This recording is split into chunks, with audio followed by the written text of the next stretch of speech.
Session 501, Chapter 3, Verse 175. إنما ذلكم الشيطان يخوف أولياءه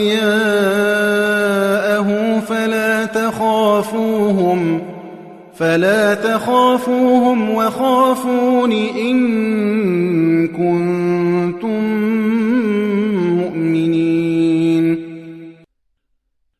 This is only Satan frightening his allies, so do not fear them, but fear me, if you are believers.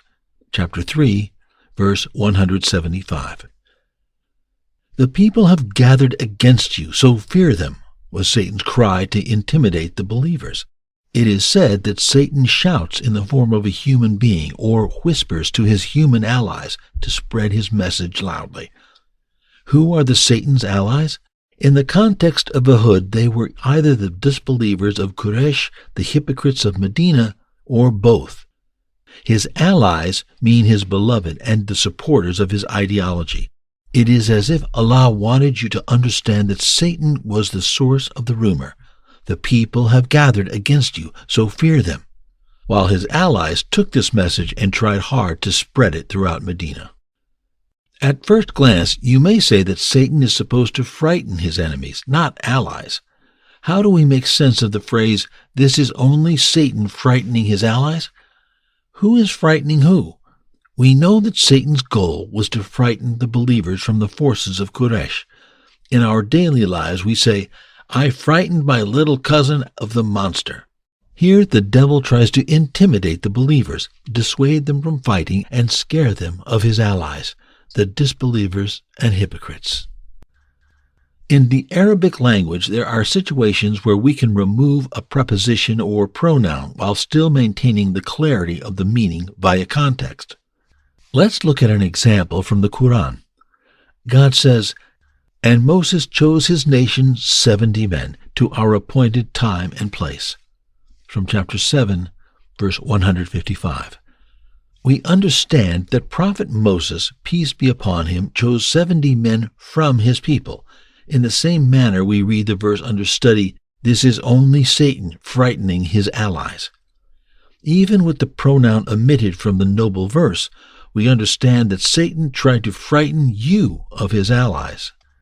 This is further clarified by God's words, "So do not fear them, but fear me, if you are believers."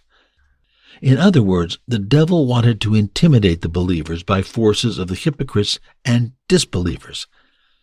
Some scholars said that the phrase, "This is only Satan frightening his allies," means that the devil wanted to scare his allies from injury and death so they would stay home and not join the fight.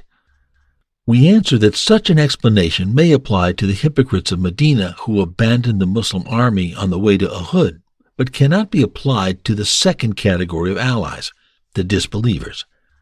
The disbelievers amassed a large army and went out to fight against the Muslims.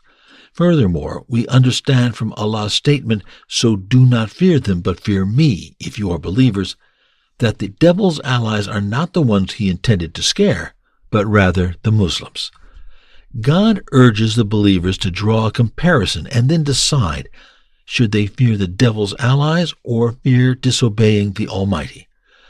God is the all-powerful who knows the evil schemes of the disbelievers. He is capable of defeating the devil and all his allies. Thus, the logical conclusion is to fear disobeying God and the messenger more than all the forces of evil on earth. God says, "Do not be grieved by those who are quick to disbelieve. They will not harm God in the least. It is God's will that they will have no share in the hereafter. A terrible torment awaits them." Chapter 3, verse 176.